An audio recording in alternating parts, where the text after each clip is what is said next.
নমস্কার বন্ধুরা, আজকের ক্লাসে আমরা আলোচনা করব পশ্চিমবঙ্গ পঞ্চায়েত পরীক্ষা 2026-এর জন্য পরবর্তী ম্যাথের প্র্যাকটিস সেট নাম্বার 7 নাম্বার নিয়ে। কারণ এর আগে অলরেডি আমরা 6টি ক্লাস কমপ্লিট করেছি, যার প্লেলিস্ট প্রপারভাবে অল ইন্ডিয়া র্যাঙ্কার্স ইউটিউব চ্যানেলে তোমরা পেয়ে যাবে এবং তোমরা এই ফেসবুক পেজের মধ্যেও সেগুলো দেখতে পারবে।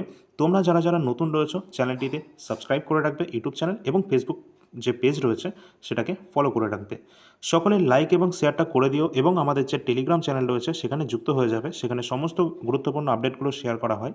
এছাড়া আমাদের যে অল ইন্ডিয়া র্যাঙ্কার্স মোবাইল অ্যাপটি রয়েছে সেটা ডাউনলোড করে রাখবে, কারণ ম্যাথের সাথে সাথে আমরা জিকেরও তোমাদের প্র্যাকটিস সেট নাম্বার হিসেবে আমরা গুরুত্বপূর্ণ প্রশ্ন এবং তার সলিউশনগুলো প্রোভাইড করছি, যেগুলোর প্লেলিস্ট অলরেডি ইউটিউব চ্যানেলে দেওয়া রয়েছে এবং এই পেজের মধ্যেও তোমরা পাবে, এবং তার ফ্রি পিডিএফগুলো এই অ্যাপের মাধ্যমে তোমরা কিন্তু পেয়ে যাবে। ঠিক আছে, চলো আজকের ক্লাসের গুরুত্বপূর্ণ প্রশ্ন থাকবে এবং তার সুন্দর সলিউশন নিয়ে চলে এসেছি। দেখো, আজকের ক্লাসের প্রথম প্রশ্ন শুরু হচ্ছে এখান থেকে, এবং তোমরা এর আগের যে সমস্ত ক্লাসগুলো দেওয়া হয়েছে, প্র্যাকটিস সেট নাম্বার 6টা দেওয়া হয়েছে, সেগুলোকে ভালো করে করবে এবং সেই প্রথম থেকে যদি তোমরা আসো তাহলে কিন্তু বুঝতে পারবে যে একদম বেসিক থেকে কিন্তু আমরা শুরু করেছি, এই লেভেলটা আস্তে আস্তে ধীরে ধীরে ধীরে ধীরে ইনক্রিজ করা হচ্ছে। এবং আজকে যে সমস্ত প্রশ্ন নিয়ে এসেছি, প্রশ্নের স্ট্যান্ডার্ড কিন্তু অনেকটাই ভালো রয়েছে। ঠিক আছে, চলো প্রথম আমাদের যে প্রশ্ন রয়েছে, দেখো নিম্নলিখিত একটি রাশি দেওয়া রয়েছে, এর মান নির্ণয় করতে হবে আমাদের। ঠিক আছে, তো এখানে আমাদের কি বলা হয়েছে, 225। প্রথমত এর আমাদের স্কোয়ার রুট বার করতে হবে, মানে বর্গমূল নির্ণয় করতে হবে। 225 যেটা এর বর্গ রুট করলে কত হবে, সেটা হচ্ছে 15, কারণ 15 স্কোয়ার হয় আমাদের 225, ডিভাইডেড বাই 14 ইন্টু এখানে উপরে রয়েছে 196, তাই না? 196কে আমাদের বর্গমূল করলে কত আসবে, দেখো 14 স্কোয়ার হয় 196। তোমাদের অবশ্যই 1 থেকে 25 পর্যন্ত সমস্ত সংখ্যার যে স্কোয়ার রয়েছে সেটা মুখস্থ রাখতে হবে। ঠিক আছে, তো এর সলিউশনটা আমাদের কি হয়ে যাবে, 14 নিচে আছে আমাদের হচ্ছে 22 ইন্টু উপরে আছে 484। দেখো 20 হয় 400, 21-এর হয় 441 এবং 22-এর হয় 484 এর স্কোয়ার।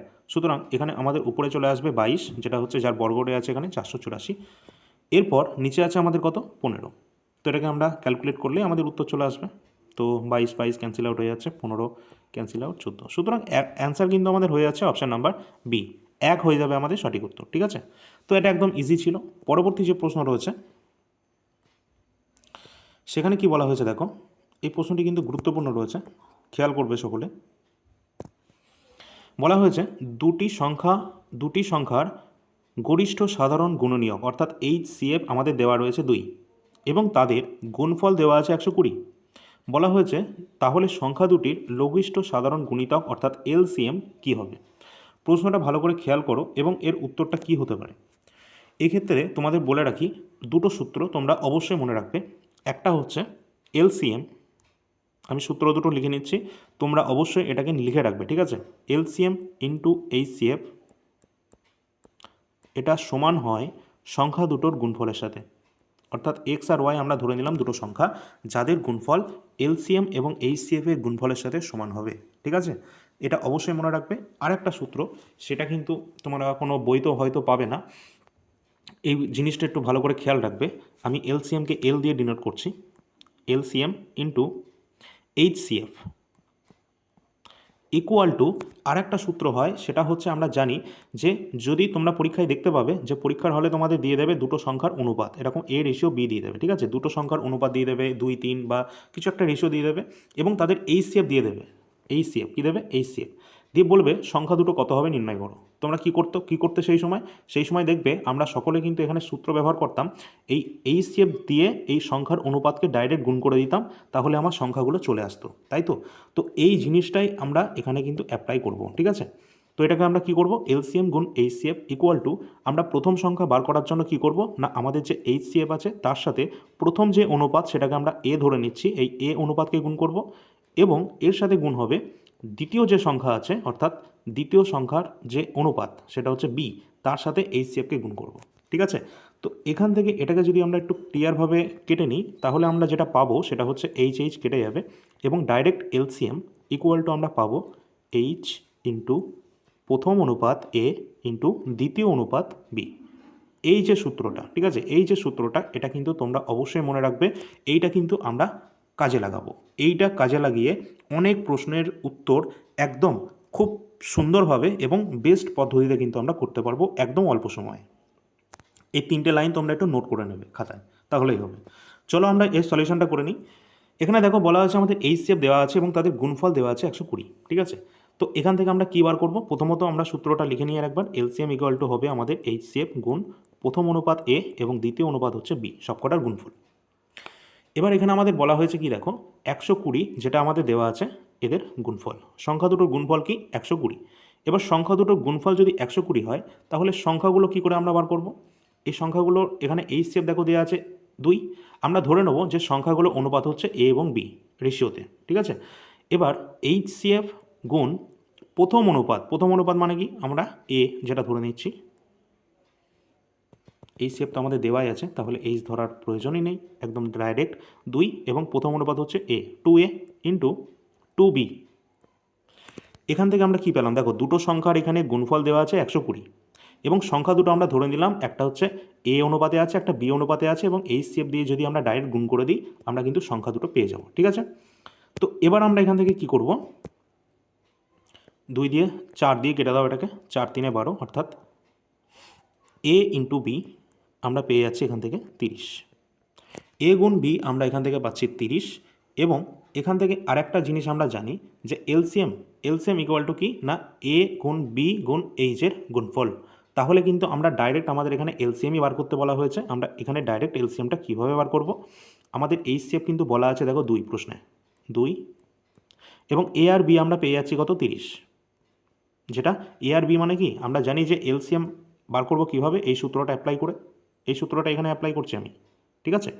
তো এখান থেকে এ আর বি এর গুণফল দেখো এখানে 30 আমরা পেয়ে যাচ্ছি, 30 বসালাম, এবং 2 হচ্ছে আমাদের এইচসিএফ এখানে দেওয়া আছে, দুটোকে গুণ করলে 60 আমাদের উত্তর চলে আসছে। আমি তোমাদের একটু বোঝালাম যার জন্য এটা টাইম লাগলো, না হলে এটা 30 সেকেন্ডেরও কম সময় লাগবে, ঠিক আছে, এটা করার জন্য।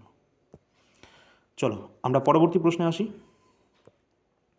পরবর্তী দেখো 3 নম্বর কোশ্চেন কী রয়েছে, এখানে বলা হয়েছে দুটি সংখ্যার অনুপাত দেখো দেওয়া আছে, একই ফর্মুলা ইউজ করে কিন্তু এটা করব, খুব মানে একদম অল্প সময়ে, এবং তাদের এলসিএম অর্থাৎ তাদের যে এলসিএম সেটা কিন্তু দেওয়া আছে 96, ঠিক আছে, এটা 96 আছে, এবং সংখ্যা দুটি কিন্তু আমাদের নির্ণয় করতে হবে। তো আমরা এখানে কি ব্যবহার করব, একটাই সূত্র, এলসিএম ইকুয়াল টু এইচসিএফ গুণ প্রথম অনুপাত এ গুণ দ্বিতীয় অনুপাত বি। এখানে অনুপাতের কথা বলা আছে, এ বি মানে অনুপাত, যেখানে কিন্তু আমরা দেওয়া আছে, আমরা দেখতে পাচ্ছি এখানে এলসিএম আমার কত দেওয়া আছে দেখো 96, শুধু মানগুলো আমাদের বসাতে হবে, এবং এইচসিএফ এর মানটা আমাদের কি করতে হবে, বার করতে হবে, কিন্তু এখানে এ আর বি এর অনুপাত দেখো 3:2 এখানে দেওয়াই রয়েছে, 3:2 এখানে আমরা দেখতেই পাচ্ছি। সুতরাং এটাকে আমরা ক্লিয়ার করে নিলেই কেটে কুটে অ্যান্সারটা আমাদের চলে আসবে। তো এখানে দেখো 3 দুগুণে 6, এবং এখান থেকে আমরা এটাকে কাটলে কত আসবে, 6 ষোলো 96, তাহলে এই সেভ আমাদের চলে আসবে 16। এবার আমরা অনুপাতগুলো কীভাবে বার করব, দেখো 3:2 আছে তাই না, তো 3:2 আছে, এর মানে কি এই সেভ যদি আমরা 3কে গুণ করি তাহলে কত পাচ্ছি, 3 ষোলো 48, প্রথম সংখ্যা একটা 48 পাচ্ছি, এবং পরবর্তী সংখ্যা 16 দুগুণে 32, অর্থাৎ সংখ্যা দুটো আমরা পেয়ে যাচ্ছি, সংখ্যা দুটোই আমাদের বার করতে বলা হয়েছে 48 এবং 32, দেখো অপশান নাম্বার এতে আমরা দেখতে পাচ্ছি, ঠিক আছে। তো একদম ক্লিয়ারভাবে কিন্তু এই যে সূত্রটা আমি বলছি, এই সূত্রটা সকলে কিন্তু নোট ডাউন করে রাখবে, এটা তোমরা বিভিন্ন জায়গায় কাজে লাগিয়ে এলসিএম এইচসিএফ এর ম্যাক্সিমাম অঙ্ক করে ফেলতে পারবে। আর তোমাদের বলে রাখি, এলসিএম এইচসিএফ এর ম্যাক্সিমাম কোশ্চেন কিন্তু তোমরা শুধুমাত্র অপশানের মাধ্যমেই করে ফেলবে, সেটাও আমি তোমাদেরকে আগেও জানিয়েছি, এবং পরবর্তী অন্যান্য যে অঙ্কগুলো আসবে এলসিএম এইচসিএফ এর সেখানে আমি তোমাদেরকে জানিয়ে দেবো। পরের যে প্রশ্ন রয়েছে দেখো, যদি কোনো বস্তুর বিক্রয় মূল্য তার ক্রয় মূল্যের 5/4 অংশের সাথে সমান হয়, কি বলা হয়েছে, যদি কোনো বস্তুর বিক্রয় মূল্য মানে হচ্ছে সেলিং প্রাইস অর্থাৎ এসপি ইকুয়াল টু হচ্ছে তার ক্রয় মূল্যের অর্থাৎ সিপি এর 5/4 অংশের সাথে, সুতরাং বসিয়ে দাও 5/4 অংশের সাথে সমান হচ্ছে, তাহলে বলা হয়েছে লেনদেনের লাভের হার কত পার্সেন্ট হবে। তো আমরা এখান থেকে ক্লিয়ার করে নিই যে আমাদের এসপি বাই সিপি যেটা কত আসছে, 5/4 আসছে, তো 5/4 আসছে, কিন্তু এখানে আমাদের কি হচ্ছে দেখো, লাভ হচ্ছে, কতটা লাভ হচ্ছে দেখো, 4-এর জিনিস আমরা বিক্রি করছি 5-এ, তাহলে লাভ কত হচ্ছে 1 ইউনিট আমাদের এখানে কিন্তু লাভ হচ্ছে, এবং 1 ইউনিট লাভ হচ্ছে, এটা পার্সেন্টেজে কত, পার্সেন্টেজ কিন্তু আমরা ব্যবহার করি কার ওপর, কস্ট প্রাইসের ওপর, লাভ ক্ষতি যা হবে আমাদের কস্ট প্রাইসের ওপর হবে, এবং সেই মানটা আমাদের দেওয়া আছে 4, পার্সেন্টেজের জন্য 100 দিয়ে গুণ করবো আমরা, এবং এটা আমাদের চলে আসবে 25%, ঠিক আছে, অপশান নাম্বার সি আমাদের সঠিক উত্তর হয়ে যাবে। ভালো লাগলে একটু তোমরা সকলে লাইক করে দিও, ঠিক আছে। পরের আমাদের যে প্রশ্ন রয়েছে দেখো, বলা হয়েছে এখানে 17টি বল 720 টাকায় বিক্রি করে 5টি বলের ক্রয় মূল্যের সমান ক্ষতি হচ্ছে। প্রশ্নগুলো ভালো লেভেলের আমি এনেছি, অবশ্যই অ্যান্সারগুলো দেখে নেওয়ার চেষ্টা করবে। একদম শর্ট পদ্ধতি, যেটা তোমাদের জন্য ইম্পর্টেন্ট বা পরীক্ষায় যেটা কাজে লাগাতে পারবে সেটাই আমি কিন্তু তোমাদের জানাচ্ছি। এখানে আমাদের বলা হয়েছে যে লস হয়েছে, 5টি বলের ক্রয় মূল্যের সমান লস হয়েছে। এই কথাটার মানে কি? এই কথাটার মানে হচ্ছে, আমরা জানি যে আমরা যখন লস হয় তখন আমরা কার থেকে কী বিয়োগ করি? দেখো, যখন আমরা সেলিং প্রাইস থেকে কস্ট প্রাইসকে বিয়োগ করি, অর্থাৎ বিক্রয় মূল্য থেকে ক্রয় মূল্যকে বিয়োগ করি, তখন আমরা যেটা পাই সেটা আমরা কী পাই? সেটা হচ্ছে আমরা প্রফিট পাই। কিন্তু আমরা যদি কোনো সময় কস্ট প্রাইস থেকে সেলিং প্রাইস আমরা যদি বিয়োগ করি, বা আমি বলতে চাইছি কস্ট প্রাইসটা যদি সেলিং প্রাইসের থেকে বেশি হয়ে যায়, সেক্ষেত্রে কিন্তু আমাদের লস হয়। এই কনসেপ্টটা আমরা সকলে জানি। তো এই কনসেপ্টটাই আমরা কিন্তু এখানে ইউজ করব। এখানে বলা আছে 5টি দ্রব্যের ক্রয় মূল্যের সমান কিন্তু এখানে ক্ষতি হয়েছে। তো এটাকে কিভাবে আমরা সাজাবো সেটাকে দেখতে হবে। প্রথমত, আমাদের যে দ্রব্য সংখ্যা সেটা কত? 17টি। 17টি বল আমরা কিনেছি এবং 17টি বলই কিন্তু আমরা বিক্রি করেছি। ঠিক আছে, এই জিনিসটা আগে প্রথমে দেখে নিতে হবে। তো 17টি বল বিক্রি করে 5টি বলের ক্রয় মূল্যের সমান আমাদের ক্ষতি হয়েছে। তো 5টি বলের ক্রয় মূল্যের সমান ক্ষতি হয়েছে মানে 5 CP ইকুয়াল টু হয়ে যাবে আমাদের লস, যেহেতু হয়েছে 17টি বল বিক্রি করে, অর্থাৎ 17টি বলের যে কস্ট প্রাইস রয়েছে সিপি, সেটা থেকে আমরা 17টি বলেরই এসপিকে যদি মাইনাস করি তবেই তো আমাদের লস আসবে। আমি আগেও বললাম যে সিপি থেকে এসপি মাইনাস করলে তবেই আমরা লসটা পাবো।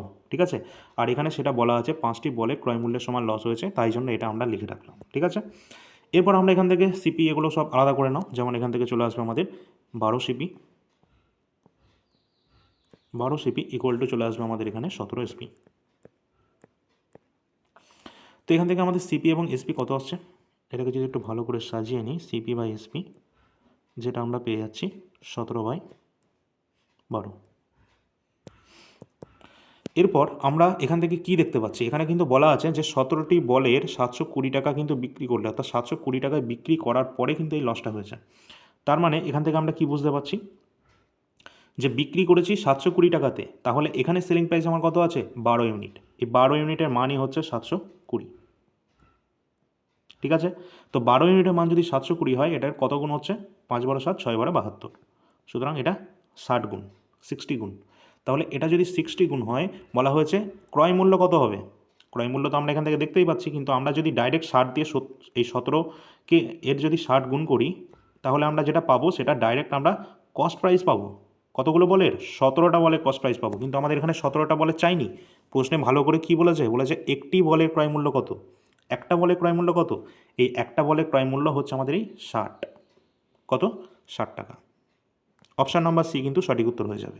যদি বলা হতো যে 17টি বলের বা সম্পূর্ণ বলের ক্রয় মূল্য কত, তাহলে কিন্তু এই 17 × 60 করতাম এবং যেখানে যেটা আসতো সেটা এখানে লিখে নিতাম, সেটাই আমাদের উত্তর হতো। ঠিক আছে, তো প্রশ্নে যেহেতু একটি বলের চেয়েছে, তাহলে কিন্তু আমাদের উত্তর হয়ে যাবে 60। পরের প্রশ্ন, পরবর্তী আমাদের প্রশ্ন রয়েছে 6 নম্বর কোশ্চেন, যেখানে বলা হয়েছে একটি বস্তু 7% লাভে এবং 6% ক্ষতিতে বিক্রি করলে বিক্রয় মূল্যের পার্থক্য হচ্ছে 104। তাহলে ক্রয় মূল্য আমাদের কত হবে সেটা নির্ণয় করতে হবে। তো কী করে করবো এটাকে আমরা? প্রথমত এখানে দেখে নিতে হবে লাভ কত হচ্ছে। লাভ হচ্ছে 7%। 7% আমাদের এখানে লাভ হচ্ছে এবং 6% ক্ষতি হচ্ছে। প্রথমত আমাদের একটি বস্তু বিক্রি করে 7% যদি আমরা লাভ করি এবং 6% যদি আমরা ক্ষতি করি, তাহলে ওভারঅল বিক্রয় মূল্যের যে পার্থক্য সেটা কত হচ্ছে, এখানে যে হেরফের হচ্ছে সেটা কত পার্সেন্ট হচ্ছে, ভালো করে খেয়াল করে। এখানে এই দুটোর ডিফারেন্স আমাদের কত হবে? প্রথমত এখানে 7% লাভ হচ্ছে মানে 7% তো আমাদের লাভ হচ্ছেই, তার সাথে 6% লস মানে কি? 6 থেকে তো প্রথমে 0 আসবে, 0 থেকে তারপরে তো আসবে না। সুতরাং এখানে ডাইরেক্ট এই দুটোকে আমরা কী করব? ডাইরেক্ট এই দুটোকে আমরা যোগ করে দেবো, তাহলেই কিন্তু আমরা পেয়ে যাব এর ডিফারেন্স কতটা হচ্ছে, সেটা হচ্ছে 13%। 13% হচ্ছে ডিফারেন্স, যেটা কিন্তু আমাদের এখানে বলা আছে পার্থক্য 104। সুতরাং এর মানটাই হচ্ছে আমাদের 104। ঠিক আছে, তো 13%-এর মান যদি আমাদের 104 হয়, সেটা আমাদের কত হবে? 1%-এর মান কত হয়ে যাবে? 8। 8 × 104 এবং 100% মানে হচ্ছে আমাদের ক্রয় মূল্যের মান বার করতে বলেছে, যেটা হয় আমাদের 100%। এর মান কত হয়ে যাবে? 800 টাকা। 800 টাকা কোন অপশানে রয়েছে? Option number C. ঠিক আছে? তো একদম ইজি, কিচ্ছু বলা হয়নি এখানে। এখানে বলা হয়েছে 7% লাভ এবং 6% ক্ষতি। মানে আমরা জাস্ট এই দুটোর ডিফারেন্সটা বার করে নেবো। এই দুটোর ডিফারেন্স মানে ডাইরেক্ট এই দুটোকে যোগ করে দেবে 13%, এবং এই 13%-এর মানই হচ্ছে 104। তাহলে এর যদি মান এটা হয় তাহলে 100%-এর মান কত? 800। ঠিক আছে, চলো পরের প্রশ্ন। কোনো প্রশ্ন যদি তোমাদের ডাউট থাকে কোশ্চেনটাকে আরেকবার দেখে নেবে, তাহলেই ক্লিয়ার হয়ে যাবে। এই প্রশ্নটি কিন্তু আমাদের প্রচুর পরিমাণেও কিন্তু পরীক্ষায় আসে এবং অনেকে এটা ভুলও করে ফেলে। কোশ্চেনে বলা হয়েছে একটি বাক্সে 10 টাকা, 20 টাকা এবং 50 টাকার নোট আছে। তিনটে সংখ্যার নোট আছে, তিন ধরনের নোট আছে। কি কি? 10 টাকার আছে, 20 টাকার আছে, 50 টাকার আছে। আমি এখানে লিখে দিচ্ছি, 10 টাকার আছে, 20 টাকার আছে এবং 50 টাকার নোট আছে। এগুলো সব টাকায় আছে, রুপিতে। এরপর বলা হয়েছে এই যে সংখ্যাগুলো, এবার একটা বাক্সে যে এই সংখ্যার নোট আছে, কিন্তু সেগুলো কত অনুপাতে আছে, সেই সংখ্যাটা কত? না 3:5:7। অর্থাৎ 10 টাকার যে নোট আছে সেটা 3 অনুপাতে আছে, এটা 5 অনুপাতে আছে এবং এটি আছে 7 অনুপাতে। ঠিক আছে, এগুলো সব অনুপাতে আছে। এরপর কি বলা হয়েছে? বলা হয়েছে যে যদি বাক্সে মোট নগদ টাকার পরিমাণ 3,360 টাকা হয়, তাহলে 20 টাকার নোটের সংখ্যা কত? একদম ইজিভাবে কীভাবে বার করবো এটাকে আমরা? প্রথমত আমরা দেখব যে এখানে টোটাল আমাদের অ্যামাউন্ট কত হচ্ছে। যদি 10 টাকার নোট 3টে থাকে তাহলে কত টাকা হবে? 30 টাকা হবে। 30 টাকা। ঠিক সেরকম 20 টাকার নোট যদি আমাদের 5টা থাকে তাহলে 5 20 100 টাকা হয়ে যাবে। এবং 50 টাকার নোট যদি 7টা থাকে, 5 7 35, 350 টাকা হবে, তাই তো হবে। এবার এই টোটাল অ্যামাউন্ট আমাদের কত হচ্ছে সেটাকে আগে বার করতে হবে। টোটাল অ্যামাউন্টটা কত হচ্ছে? 300, 400, আর এদিকে আসছে আমাদের 80। তো এখান থেকে আমরা পেয়ে যাচ্ছি কত? 480 টাকা। এটা এখানে লেখার কোনো প্রয়োজন নেই, নিচেই লিখে যাচ্ছি 480 টাকা। এবং এই 480 টাকা যেটা হচ্ছে, এই টোটাল মানটার মান আমাকে এখানে দেওয়া আছে 3,360 টাকা টোটাল। তো 3,360 টাকা এর মান। এখান থেকে আমাদেরকে বার করতে বলেছে কি বার করতে হবে আমাকে, সেটা তো আগে জানতে হবে। এখানে বলা হয়েছে 20 টাকার নোটের সংখ্যা কত? 20 টাকার নোটের সংখ্যা হচ্ছে 5 অনুপাত। এই 5-এর মান আমাকে বার করতে হবে। কী বললাম? 20 টাকার নোটের সংখ্যা যেটা হচ্ছে সেটা হচ্ছে 5 অনুপাত, এবং এই 5 অনুপাতের মানটা আমায় বার করতে হবে। সুতরাং এটাকে আমরা ক্যালকুলেট করব ফার্স্টে। 6 দিয়ে কাটো, 6 8 48 এবং 5 6 30 এবং 6 6 36। দেখো 7 8 56। তাহলে একের মান চলে আসছে আমাদের 7 ইউনিট। তাহলে আমাদের কত বার করতে হবে? 5-এর মান বার করতে হবে। 5-এর মান তাহলে আমাদের কত হয়ে যাবে? 5 7 35। ঠিক আছে, সুতরাং অপশান নাম্বার সি কিন্তু আমাদের সঠিক উত্তর হয়ে যাবে। একদম ক্লিয়ারভাবে ভালো করে দেখে নাও আমি কি বললাম। প্রথমত আমাদের এখানে যেগুলো বলা হয়েছিল, 3 ধরনের নোট আছে, 3 ধরনের নোট এখানে করলাম, তার অনুপাত কত রয়েছে সেই অনুপাতটা লিখলাম, এবং এই দুটো যে অ্যামাউন্ট, টোটাল অ্যামাউন্টটা এখানে আমরা বার করলাম। ঠিক আছে, এই টোটাল অ্যামাউন্টের মানটাই আমাদের এখানে প্রশ্নে দেওয়া হয়েছিল 3,360 টাকা, সেটাকে ভাগ করলাম। এবং আমাদের প্রশ্নে জানতে চেয়েছে যে 20 টাকার নোটের অনুপাত কত রয়েছে, অর্থাৎ এই 5-এর মান আমাদের জানতে চেয়েছিল। 5 দিয়ে আমরা ডাইরেক্ট গুণ করে দিলাম 7কে, 5 7 35। ক্লিয়ার হয়েছে সকলের হয়তো? পরের প্রশ্ন, যদি কারোর সমস্যা হয় তাহলে কিন্তু অবশ্যই তোমরা একটু জানিয়ে দেবে, এবং পরবর্তী ক্লাসে তাহলে এই ধরনের টাইপের প্রশ্ন আরও কয়েকটা নিয়ে আসবো, সেগুলো যাতে তোমাদের সুবিধা হয় বুঝতে। ঠিক আছে, দেখো পরের এটা কিন্তু আরেকটা টাইপের কোশ্চেন, পরীক্ষায় এটাও কিন্তু বহুবার আমাদের কিন্তু চলে আসে। কোশ্চেন কি বলা হয়েছে? একজন ছাত্র একটি সংখ্যাকে 5/3-এর পরিবর্তে সে 3/5 দিয়ে গুণ করছে, এর ফলে শতকরা কত ভুল হচ্ছে? ঠিক আছে, ত্রুটি হচ্ছে কতটা? প্রথমত এই ধরনের অঙ্কের ক্ষেত্রে তোমাদের যে ফ্র্যাকশান বা ভগ্নাংশ দেওয়া হবে, তোমরা কি করবে? এই যে ভগ্নাংশগুলোর যে হর রয়েছে, হর বা ডিনোমিনেটর যেটা রয়েছে, যেমন এটার ক্ষেত্রে আছে 3 এবং এটার ক্ষেত্রে আছে 5, এই দুটোকে গুণ করে ডাইরেক্ট এটাকে টোটাল সংখ্যা ধরে নেবে। যেমন নিচে 3 আছে, নিচে 5 আছে, আমি কিভাবে করছি দেখো। 3 এবং 5 ধরে নাও, 3 5 15 হচ্ছে টোটাল একটা সংখ্যা, এটা টোটাল একটা সংখ্যা। এবার এই সংখ্যাটার তোমাদের বলা হয়েছে এই সংখ্যাটাকে প্রথমত 5/3-এর পরিবর্তে, অর্থাৎ 5/3 দিয়ে প্রথমে এটাকে গুণ করবে এবং তারপর এটাকে আবার 3/5 দিয়ে গুণ করবে। আমি গুণ করে দিচ্ছি 3/5 দিয়ে, এটা হচ্ছে আমাদের 5/3 দিয়ে।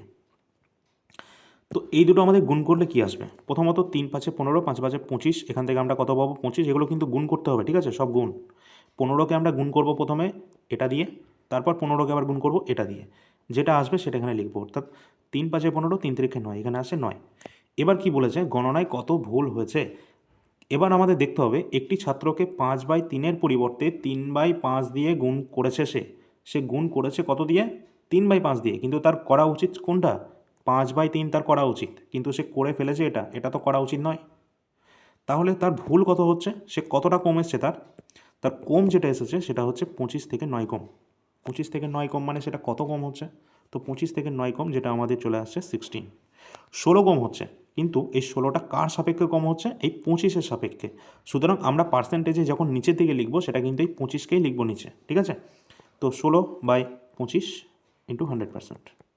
কত পার্সেন্টের আমাদের ভুল আসছে বা অল্প কম আসছে? সেটা আসছে 4/25 100 এবং 4/16 64। 64%-এর কিন্তু আমাদের কম আসছে, ঠিক আছে? তো অপশান নাম্বার সি কিন্তু সঠিক উত্তর হয়ে যাবে। ক্লিয়ার হয়েছে সকলের? এটা কোনো ব্যাপারই না। এই ধরনের কোশ্চেন আমি আরেকটা নিয়ে এসেছি যাতে আরও ভালো করে তোমাদের ক্লিয়ার হয়ে যায়। পরের প্রশ্নটা আমরা দেখে নেব। একজন ছাত্র ভুলবশত একটি সংখ্যাকে 5/2-এর পরিবর্তে সে 2/5 দিয়ে গুণ করেছে। তার মানে কি? তার কত দিয়ে গুণ করা উচিত ছিল? তার গুণ করা উচিত ছিল 5/2, কিন্তু সে 2/5 দিয়ে করে ফেলেছে। এবার দেখব তার ত্রুটি কতটা হয়েছে। প্রথমত সংখ্যাটাকে আমরা ধরে নেব 5 দুগুণে 10। এটা হচ্ছে টোটাল সংখ্যা, সংখ্যাটাই হচ্ছে আমাদের 10। এটাকে প্রথমে 5/2 দিয়ে যদি আমরা গুণ করি তাহলে কত আসবে? প্রথমত 2 দিয়ে যদি এটাকে আমরা গুণ করি, 5/2, আমি এখানে লিখেই দিই, 5/2 দিয়ে যেটাকে গুণ করি তাহলে হচ্ছে 5×5 = 25। এবং এটাকে যদি আবার আমরা কত দিয়ে? 2/5 দিয়ে যদি গুণ করি কত আসছে? 5 দুগুণে 10 এবং 4। কিন্তু এখানে আমাদের দেখতে হবে এখানে কত হেরফের হচ্ছে। আমার করা উচিত ছিল কিন্তু এটা দিয়ে, কিন্তু আমি করে ফেলেছি এটা, তা তো বললে হবে না। আমার এটা দিয়ে করা উচিত ছিল, কিন্তু আমাদের কম চলে আসছে। তাহলে কতটা কম আসছে? 25 থেকে 4 কম মানে 21 কম আসছে। কিন্তু 21 কার সাপেক্ষে কম আসছে? এই 25-এর সাপেক্ষে। সুতরাং পার্সেন্টেজে যেটা লিখবো আমরা 21/25 ইন্টু 100%। পার্সেন্টেজে আনার জন্য 100 দিয়ে গুণ করতে হয়, এই জন্য করছি। তো 25 4 100 এবং 4 1 4, 4 2 8, 84%-এর কিন্তু আমাদের ত্রুটি হয়েছে বা ভুল এসেছে, ঠিক আছে? 84%। এবার হয়তো সকলে এটা ক্লিয়ার হয়ে গেছে। চলো পরবর্তী টাইপের যে কোশ্চেন রয়েছে সেটাকে দেখি। পরে যে কোশ্চেন রয়েছে সেখানে কি বলা হয়েছে? বলেছে যে এর আয় বি এর চেয়ে 50% বেশি, এবং যদি এ এর আয় 40% বৃদ্ধি পায়, বি এর আয় যদি 90% বৃদ্ধি পায়, তাহলে মোট শতকরা কত বৃদ্ধি পাচ্ছে? প্রথমত এখানে আমরা দেখে নেব এ এবং বি। তার আয় কত? বলেছে এর আয় বি এর চেয়ে 50% বেশি। 50% মানে 1/2। তো যদি বি এর আয় যদি 2 হয়, তার থেকে 1 বেশি, মানে এ হচ্ছে আমার 3। তাদের আয়ের অনুপাত এটা। কিন্তু তোমরা ক্যালকুলেশনের সাপেক্ষে যেহেতু এটা ক্যালকুলেশন করতে হবে, তার জন্য এটাকে তোমরা 300 ধরে নাও এবং এটা 200 ধরে নাও, সুবিধা হবে। এখানে যদি আমাদের এর আয় 40% বৃদ্ধি পায়, তো এর আয়টাকে 40% বাড়াতে হবে। তো 40% বাড়ানো মানে কি? 140%। প্রথমত এটাকে যদি আমরা এখানে ক্লিয়ার করে নিই, 300 এর 40% কিন্তু বাড়াতে হবে, ঠিক আছে? মানে 140/100 দিয়ে এটাকে গুণ করতে হবে, তাহলে কত আসবে? আর এটাকে আমাদের কি করতে হবে? বি এর আয় 90% বৃদ্ধি করতে হবে। 90% বৃদ্ধি করতে হবে মানে হচ্ছে 190/100, এত দিয়ে গুণ করতে হবে। তাহলে আমাদের অ্যান্সারটা কত আসবে? তাহলে তো আমাদের এখানে 300 0 0 সব কেটে যাবে এবং 3 14 42, অর্থাৎ 420 হয়ে যাবে এখানে। আর এখানে আমাদের চলে আসছে কত? দুটো জিরো আউট এবং 19 দুগুণে 38, 380 আমরা এখান থেকে পাবো, ঠিক আছে? এবার কি বলা হয়েছে? এবার এখানে কি বলতে চেয়েছে? বলেছে যে তবে তাদের মোট আয় শতকরা কত বৃদ্ধি পাবে। ভালো করে দেখো কোশ্চেনটা, এবার এখানেই কিন্তু অনেকের গোলমাল হয়ে যাবে। প্রশ্নে বলা হয়েছে যে তাদের মোট আয় টোটাল শতকরা কত বৃদ্ধি পাবে। প্রথমত আমরা এখান থেকে দেখে নেব তাদের আগে কত অ্যামাউন্ট ছিল। আগে অ্যামাউন্ট দেখো 300 আর 200, টোটাল ছিল কত? 500। তাহলে এখন কত হলো তাদের? এখন তাদের কত হলো? এই দুটো যোগ করতে হবে, এই দুটোর 400 আর 300 আমাদের হচ্ছে 700, 700 আর একটা চলে আসছে 800, এখন হচ্ছে 800। এবার বলা হয়েছে কত বৃদ্ধি পেল, বৃদ্ধি কত পেল? এখান থেকে কিন্তু 300 বৃদ্ধি পেল, কিন্তু আবারও প্রশ্ন হচ্ছে শতকরা বৃদ্ধি কত পেল? তো 300 তো বৃদ্ধি পেল, কিন্তু আমরা 500 সাপেক্ষে বৃদ্ধি পাচ্ছে এটা, সুতরাং 500 নিচে আসবে ইন্টু 100% বার করার জন্য। তো ক্যান্সেল করে দাও সমস্ত শূন্য, এবং 5 6 30, অর্থাৎ 60%। কত পার্সেন্ট? 60% কিন্তু আমাদের ইনক্রিজ হচ্ছে, শতকরা এখানে 60% কিন্তু বেড়ে যাচ্ছে। ঠিক আছে, তো এই ধরনের প্রশ্ন কিন্তু আমরা এইভাবে ট্যাকেল করব, এবং এগুলো কিন্তু কোনো আলাদা আলাদা সূত্র নয় বা আলাদা আলাদা কোনো বিষয়বস্তু নয়, এগুলো একদম বেসিক কনসেপ্ট, যে কনসেপ্টের ওপর তোমাদের কিন্তু সমস্ত অঙ্ক আমি করিয়েছি। এর আগের ক্লাসগুলো দেখবে, কোনো ধরনের আলাদা আলাদা প্রশ্নের জন্য তোমাদের কোনো আমি সূত্র বলিনি, শুধু বেসিকের ওপর কিন্তু সমস্ত প্রশ্ন উত্তর করিয়েছি। পরবর্তী প্রশ্ন রয়েছে অ্যাভারেজ থেকে। দেখো, অ্যাভারেজ থেকে আমাদের কি বলা হয়েছে, প্রথমে বলা হয়েছে যে এক্স ওয়াই জেড এর বর্তমান গড় বয়স হচ্ছে 44 বছর। ঠিক আছে, তো আমরা দেখি x plus y plus z, এদের তিনজনার বয়সের গড় 44 দেওয়া আছে, তাহলে তিনজনার বয়সের গড় যদি 44 হয়, তাহলে এদের সাম বা এদের বয়সের টোটাল যোগফলটা কত হবে বলো তো? ইন্টু 3, যেহেতু তিনজনের গড় তাই 3 দিয়ে আমাকে গুণ করতে হবে টোটাল যোগফলটা আনার জন্য, তাহলে এটাকে আমরা গুণ করে আনবো। দেখো 3 4 হচ্ছে 12, 12 আর 1 হচ্ছে আমাদের 13, 132 হচ্ছে আমাদের টোটাল। ঠিক আছে, এই তিনজনের বয়সের যোগফল হচ্ছে 132। পরের লাইনে বলা হয়েছে 8 বছর আগে এক্স এবং ওয়াইয়ের গড় ছিল 38। এখান থেকেই খেলা শুরু। কি বলা হয়েছে, 8 বছর আগে ছিল তাদের 38, দুজনের মিলিয়ে। কাদের কাদের? না x plus y, x plus y, 8 বছর আগে তাদের ছিল 38, 38 ইন্টু কত হবে? 2 হবে, যেহেতু দুজনের গড় এটা। সুতরাং দুজনের যোগফলটা কত হবে? না 8 দুগুণে 16, 6 হাতে 1, 3 দুগুণে 6 আর 1 7, 76। তো 76 হয়ে গেল। এটা কি আসলো? এটা কিন্তু আমরা এই 8 বছর আগে যেটা ছিল 38 বছর, সেটার যোগফল বার করলাম 76। ঠিক আছে, সেটার যোগফল আসলো এটা 76। কিন্তু আমাদের বার করতে হবে কি, বর্তমানে তাদের কত রয়েছে। দেখো 8 বছর আগে এক্স আর ওয়াইয়ের যদি 76 বছর হয়, তাহলে এই বর্তমানে কত হবে? বর্তমানে 8 বছর পর কত হবে? তাহলে দুজনের 8 বছর পর 8 8 করে বাড়বে, তাহলে দুজনের কত বাড়বে? 8 দুগুণে 16 বাড়বে। ক্লিয়ার হলো জিনিসটা? টোটাল আমি যদি 8 বছর আগে, যদি এদের দুজনের যদি 8 বছর আগে 76 যদি যোগফল হয়, তাহলে আমি বলছি 8 বছর পরে কত হবে, মানে বর্তমানে কত হবে। এখানে এক্সেরও 8 বাড়বে বছর এবং ওয়াইয়েরও 8 বছর বাড়বে, সুতরাং 8 8 করে দুজনের কিন্তু 16 বছর বাড়বে। তো 16 এটাকে আমরা যোগ করে দিই, দিয়ে বর্তমানে নিয়ে চলে আসি এদের দুজনেরটা। তো 6 দুগুণে 12, 2 হাতে 1, এখানে আসে 92। এবার আমরা কি পেলাম দেখো, ভালো করে দেখো, ক্লিয়ার, সকলের এটা ক্লিয়ার হওয়া দরকার। এখানে দেখো x plus y plus z আছে এবং এখানে এক্স প্লাস ওয়াই আছে। এই তিনটে থেকে যদি এই দুটো মাইনাস করি, কি পড়ে থাকবে? জেডের পড়ে থাকবে না? আমি যদি এই দুটো থেকে বিয়োগ করে দিই, এই 132 থেকে 92 যদি মাইনাস করে দিই, তাহলে আমরা জেডের মানটা পেয়ে যাব না? আর আমার প্রশ্ন কিন্তু চেয়েছে জেডেরই বর্তমান বয়স কত। দুটোই আমরা বর্তমানই বার করেছি, সুতরাং এই দুটো মাইনাস করে দিলে আমরা জেডের মানটা পেয়ে যাব, তাই তো? তো বার করে দাও, 0, আর এখান থেকে আসছে আমাদের কত? 4। তো আমরা কত পেয়ে গেলাম? 40 বছর কিন্তু হয়ে যাবে আমাদের কার? জেডের বয়স। জেডের বয়স হয়ে যাচ্ছে 40, অপশান নাম্বার বি। তো একদম কিন্তু সহজ পদ্ধতিতে করলাম, কোনো ব্যাপার না। প্রথমত তিনজনের বয়সের গড় বার করলাম, সেখান থেকে যোগফলটা বার করলাম 132। এরপর কি করলাম না, দুজনের এক্স প্লাস ওয়াইয়ের যেটা দেওয়া ছিল, কত দেওয়া ছিল? 76 বছর দেওয়া ছিল, 76 বছর, কিন্তু তাদের বর্তমানে নিয়ে আসলাম, যেহেতু 8 বছর আগের কথা বলা হয়েছিল প্রশ্নে, কিন্তু 8 বছর পর মানে বর্তমানে তাদের দুজনেরই 8 8 করে বেড়ে 16 বছর, সুতরাং 92 বছর যেটা আসলো সেটা হচ্ছে এক্স প্লাস ওয়াইয়ের বর্তমান বয়স। এবার আমরা ওই তিনজনের থেকে দুজনটা মাইনাস করে দিলাম, তাহলে জেডের মানটা পেয়ে যাবো আমরা, যেটা পেয়ে গেলাম 40 বছর। চলো পরবর্তী যে কোয়েশ্চেন রয়েছে আমাদের, পরের প্রশ্ন কিন্তু রয়েছে আমাদের, কি বলা হয়েছে, পি এবং কিউ আলাদাভাবে একটি কাজ যথাক্রমে 6 দিন এবং 8 দিনে সম্পন্ন করতে পারে তারা দুজনে। ঠিক আছে, তো কত দিনে করতে পারে? আলাদাভাবে বলেছে, তো পি করছে 6 দিনে, কিউ করছে আলাদাভাবে 8 দিনে, এবং তারা দুজনে আরের সাহায্যে 3 দিনে করে দেয়। তার মানে কি, পি কিউ এবং আর তিনজনে মিলে করে দিচ্ছে কত দিনে? দেখো 3 দিনে, 3 দিনে করে দিচ্ছে। তো আমরা এদের টোটাল ওয়ার্কটা আগে বার করতে হবে আমাদেরকে। তো এখান থেকে আসছে আমাদের 8 × 3। ঠিক আছে, তো পি 6 রয়েছে, মানে অর্থাৎ 3 দুগুণে 6, আর এখানে আসছে কত? 4। 4 হচ্ছে পি এর এফিসিয়েন্সি, মানে পি এর ক্ষমতা। কিউ এর হচ্ছে কত? 3, এবং এদের তিনজনের অর্থাৎ 3, মানে এদের তিনজনের যে ক্ষমতা সেটা হচ্ছে 8 ইউনিট। ঠিক আছে, এবার আমাকে কী বার করতে হবে দেখো, এখান থেকে আমরা যেটা বার করব সেটা হচ্ছে পি এবং কিউ এই দুজনের হচ্ছে 7 ইউনিট, তাই তো? তো পি আর কিউ এর হচ্ছে 7 ইউনিট, কিন্তু আমরা এখান থেকে আর এর আলাদা করে কিন্তু জানি না তার ক্ষমতা কত। এই আরের ক্ষমতাকে আমাদের আলাদা করে বার করতে হবে, যেহেতু এই টাকাটা তাদের এই আরের অনুপাত আমাদের জানতে চেয়েছে, আর কত টাকা পাবে সেটা আমাদের জানতে চেয়েছে এখানে। তো এখান থেকে 4 আর 3 7 এবং এই 8 থেকে যদি মাইনাস হয় 1 অনুপাত যেটা এফিসিয়েন্সি সেটা হচ্ছে কার অনুপাত আরের, ঠিক আছে। আরের ক্ষমতা হচ্ছে 1 ইউনিট, ঠিক আছে। এরপর আমরা কি করব, এটাকে 3200 টাকা হচ্ছে টোটাল মজুরি। একটা কাজ করার জন্য সেখানে মজুরি দেওয়া হচ্ছে 3200 টাকা এবং তাদের এফিসিয়েন্সি বা ক্ষমতার অনুপাত হচ্ছে এটা, এই লাইনটা। এখান থেকে আমাদেরকে বার করতে হবে আর কত টাকা পাবে কাজ করার পর। তো আর এখান থেকে কত টাকা পাবে আমরা কিভাবে বার করব দেখো। প্রথমত 3200 টাকা তাদের যে ক্ষমতা রয়েছে সেই ক্ষমতার অনুপাতে ভাগ হবে।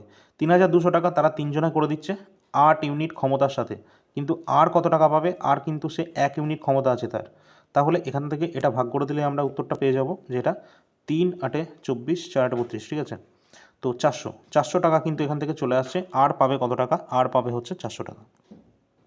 3200 টাকা হচ্ছে টোটাল সকলের জন্য, কিন্তু আরের অনুপাতটা আমরা কি করে আনবো, কারণ এখানে যে টাকাটা ভাগ হবে সেটা হচ্ছে সকলের যে কার্যক্ষমতা বা সকলের যে এফিসিয়েন্সি তার উপর ভিত্তি করে কিন্তু টাকাটা ভাগ করা হবে। ক্লিয়ার? পরের প্রশ্ন, পরবর্তী যে প্রশ্ন রয়েছে দেখো, পরবর্তী প্রশ্নে বলা হয়েছে 21টি পর্যবেক্ষণের গড় হচ্ছে 42 এবং 21টি পর্যবেক্ষণের মধ্যে 11টি পর্যবেক্ষণ যার গড় হচ্ছে 50 এবং শেষ 11টি গড় হচ্ছে 35। তাহলে 11তম পর্যবেক্ষণটির মান কত? এখানে আমরা দেখতে পাচ্ছি আমরা টোটাল সংখ্যা হচ্ছে 21, কিন্তু বলা হচ্ছে প্রথম 11 এবং শেষ 11, এর মানে কি টোটাল 22। তার মানে মাঝখানে যে 11 নম্বর যে সংখ্যাটা সেটা কিন্তু দুবার কাউন্ট হচ্ছে। প্রথমে যে 11 বার এবং শেষের 11 বারের মধ্যে এবং প্রথম 11 বারের মধ্যে, অর্থাৎ দুবার কিন্তু কাউন্ট হয়ে যাচ্ছে এই মাঝখানের 11 নম্বর সংখ্যাটা। সুতরাং তার মানটা আমাকে বার করতে হবে। এই ধরনের কোশ্চেনের ক্ষেত্রে আমরা কীভাবে করব? প্রথমত তোমাদের বলে রাখি, এখানে কিন্তু একটা পদ্ধতি হচ্ছে, সেটা হচ্ছে ডেভিয়েশন পদ্ধতি। সেটার মাধ্যমে আমি করে দিই, সেটা হচ্ছে সবথেকে ইজি। তারপর আমি বেসিক পদ্ধতিটা জানিয়ে দেবো যারা এটা বুঝতে পারবে না। প্রথমত হচ্ছে 21টি সংখ্যার গড় কত বলা আছে। 21টি সংখ্যার গড় বলা আছে 42। তো আমরা লিখে নিই, 21টি সংখ্যার গড় হচ্ছে আমার 42। এবার বলা হয়েছে যে প্রথম 11টি সংখ্যার গড় হচ্ছে আমার কত, 50। প্রথম 11টি গড় হচ্ছে 50 এবং শেষ যে 11টি সংখ্যা আছে তার গড় হচ্ছে কত, 35। এবার আমরা এখান থেকে কম্পেয়ার করতে হবে আমাদেরকে, ঠিক আছে। কি করব আমরা, কম্পেয়ার করব যে টোটাল যে 21টা সংখ্যা রয়েছে যার গড় হচ্ছে 42, ধরে নিতে হবে আমাদের সম্পূর্ণ সংখ্যার গড় হচ্ছে 42। এবার এই 42-এর থেকে এই 50, যেটা প্রথম 11টা সংখ্যার গড়, সেটা কত বেশি বা কম, ঠিক আছে। তো এই দুটো আমরা কম্পেয়ার করব। প্রথমত 42-এর থেকে এটা কত বেশি, 8 বেশি, এবং 35 এটা 42-এর থেকে কতটা কম, 5 আর 2 7 কম, ঠিক আছে। এবার আমরা দেখব ওভারঅল এরা দুজনের মধ্যে কত বেশি বা কম হচ্ছে। ওভারঅল কিন্তু +1 হচ্ছে, ওভারঅল কত হচ্ছে, +1। কিন্তু ওভারঅল +1 হচ্ছে, সংখ্যা কতগুলো সংখ্যা আছে, সংখ্যা কিন্তু এই 11টা করেই আছে। কতগুলো সংখ্যা করে আছে, 11টা করেই সংখ্যা আছে। সুতরাং 11 দিয়ে আমরা গুণ করব এই 1কে। এরপর 11 নম্বর সংখ্যাটা আমরা বার করব কিভাবে, দেখো 11তম সংখ্যাটা ডাইরেক্ট আমরা এখান থেকে বার করে ফেলবো। আমরা যে গড়টা ধরেছিলাম 42 এবং তাকে নিয়ে যে কম্পেয়ারটা আমরা করেছি, এই 42-এর সাথে এখানে যে মানটা আসবে সেটা যোগ হলে যোগ করব, বিয়োগ হলে বিয়োগ করব, সেখানে ডাইরেক্ট বসিয়ে দেবো। অর্থাৎ 42 + 11, সেটা আমাদের উত্তর হয়ে যাবে কত, 53। সুতরাং 11 নম্বর যে সংখ্যাটা সেটার মান হচ্ছে 53। অপশান নাম্বার বি আমাদের সঠিক উত্তর হবে, ঠিক আছে। কে কে বুঝতে পারলে, যারা যারা বুঝতে পারলে না তাদের জন্য আমি বেসিক পদ্ধতিতেও তোমাদের বলে দিচ্ছি, কিন্তু এটা হচ্ছে একদম বেস্ট পদ্ধতি। এই গড়ের অঙ্কে যদি এই ধরনের কোনো কোশ্চেন আসে সেগুলো তোমরা একদম 30 সেকেন্ডের মধ্যে উড়িয়ে দিতে পারবে, ঠিক আছে। আরেকবার বলে দিচ্ছি, এটা কালারটা চেঞ্জ করে আমি বলে দিই। 21টি সংখ্যার গড় আমরা ধরে নিয়েছিলাম 42, যেটা আমাদের প্রশ্নে বলা আছে। আমি ধরে নিলাম যে সমস্ত সংখ্যা, এখানে 21টি 22টি যত সংখ্যা আছে সবার গড় হচ্ছে 42। সবার গড় যদি 42 হয়, কিন্তু বলা হয়েছে প্রথম 11টা সংখ্যা হচ্ছে 50, কিন্তু 50 এটা কত কম বা বেশি 42-এর থেকে, দেখো 42-এর থেকে এটা 8 বেশি। কিন্তু পরবর্তী সংখ্যার গড় 35, সেটা 42-এর থেকে 7 কম। তাহলে ওভারঅল কত কম বা বেশি হচ্ছে না, +1 হচ্ছে ওভারঅল। কিন্তু ওভারঅল যে +1 হচ্ছে সেখানে কতগুলো সংখ্যার উপর +1 হচ্ছে না, সংখ্যা তো আমার 11টা করেই আছে, সুতরাং 11টার ওপরই +1 করে হচ্ছে, +1 +1 +1, এইভাবে 11টা সংখ্যায় +1। এবার তাহলে গড়ে আমাদের কি এফেক্ট পড়বে না, গড়ে তো সেই এক করেই বাড়ছে। সুতরাং আমাদের যে মাঝখানের সংখ্যা বা 11th যে নাম্বারটা সেটা কত হবে, আগের যে আমাদের গড় ছিল 42, তার সাথে আমরা এই 11 নম্বর যে মানটা আসছে সেটা প্লাস হলে প্লাস করতাম, মাইনাস হলে মাইনাস করে দিতাম। সুতরাং উত্তর আমাদের চলে আসছে 53, যেটা হয়ে যাচ্ছে আমাদের 11 নম্বর সংখ্যা, অর্থাৎ মাঝখানের সংখ্যাটি। এর পরবর্তী আমরা এর বেসিক যে পদ্ধতি রয়েছে সেটাকেও আমরা একবার দেখে নেব। এর বেসিক পদ্ধতি কিছু না, প্রথমত বলা হচ্ছে 21টি সংখ্যার গড় কত 42, মানে 21টি সংখ্যার গড় যদি 42 হয় তাহলে এদের সংখ্যার যোগফল কত, 21টি সংখ্যার গড় যদি 42 হয় তাদের যোগফল কত হবে 21 গুণ 42, অর্থাৎ 21 দুগুণে 42 এর 2, আর থাকছে 4, আর 4 21 সেকে 4 আর 4 8, আর 4 দুগুণে 8, 882 হয়ে যাচ্ছে এই দুটোর গুণফল। ঠিক আছে, কত হচ্ছে টোটাল সংখ্যা হচ্ছে 21টি, 21টি সংখ্যার গড় যদি 42 হয় তাহলে 21টি সংখ্যার যোগফল হবে 482, সেটাই আমি এখানে লিখলাম। এরপর প্রথম 11টি সংখ্যার গড় হচ্ছে কত 50, প্রথম 11টি সংখ্যার গড় কী লিখছি, প্রথম 11টি সংখ্যার গড় হচ্ছে কত 50, তার মানে তার যোগফল কত হবে 11 গুণ 50, যেটা হয়ে যাবে আমাদের 550। শেষ যে 11টি সংখ্যা আছে তাদের যোগফল কত হবে, তাদের গড় দেওয়া আছে আমার 35, সুতরাং তাদের যে যোগফল হবে 35 গুণ করো, তো 5 5 আর 3 8, আর এখানে আসছে আমার 3, এদের যোগফল এটা হবে। এবার আমাকে কি করতে হবে, এই যে এখানে আমি ভালো করে কি বলতে চাইছি ভালো করে দেখো, এই দুটোকে প্রথমত তোমরা কি করবে যোগ করে দাও। প্রথমে এই দুটোকে যোগ করে আমাদের অ্যান্সারটা কত আসছে 5 8 5 13 3 হাতে 1 5 আর 4 9, 935। 935টা কি, 935টা হচ্ছে 22টি সংখ্যার টোটাল যোগফল হচ্ছে 935, কিন্তু 21টি সংখ্যার টোটাল যোগফল আমরা আগে থেকেই বার করে নিয়েছিলাম, সেটা হচ্ছে 882। এবার ভালো করে দেখো, আমি যদি এই 22টা সংখ্যা থেকে 21টি সংখ্যা মাইনাস করে দিই তাহলে একটা সংখ্যা পেয়ে যাব, আর ওই একটা সংখ্যা কোনটা, সেই মাঝখানের সংখ্যা যেটা হচ্ছে সেই 11তম সংখ্যা। কি বললাম বুঝতে পারলে, আমি টোটাল 22টা সংখ্যার যোগফলটা বার করলাম 935, এই 935 থেকে এই 882 এটাকে মাইনাস করব, মাইনাস করে দিই 3, তারপরে আসছে আমার এখানে কত 8 আর 5 13 হয়, তো 5 এই একটা এখানে নামছে কেটে যাচ্ছে। সুতরাং আমরা ডাইরেক্ট কিন্তু এখান থেকে পেয়ে যাচ্ছি যে 11তম যে সংখ্যাটা সেটাই হচ্ছে আমার এই 53। ঠিক আছে, তো আগের যে পদ্ধতি ছিল সেই মাধ্যমে আমরা বার করলাম, এখানে বেসিক পদ্ধতিতেও বার করলাম, যেটা তোমাদের মনে হবে সেই অনুযায়ী তোমরা কিন্তু করতে পারো। ঠিক আছে, ভালো লাগলে একটু লাইক করে দিও। চলো পরের প্রশ্নে আসি।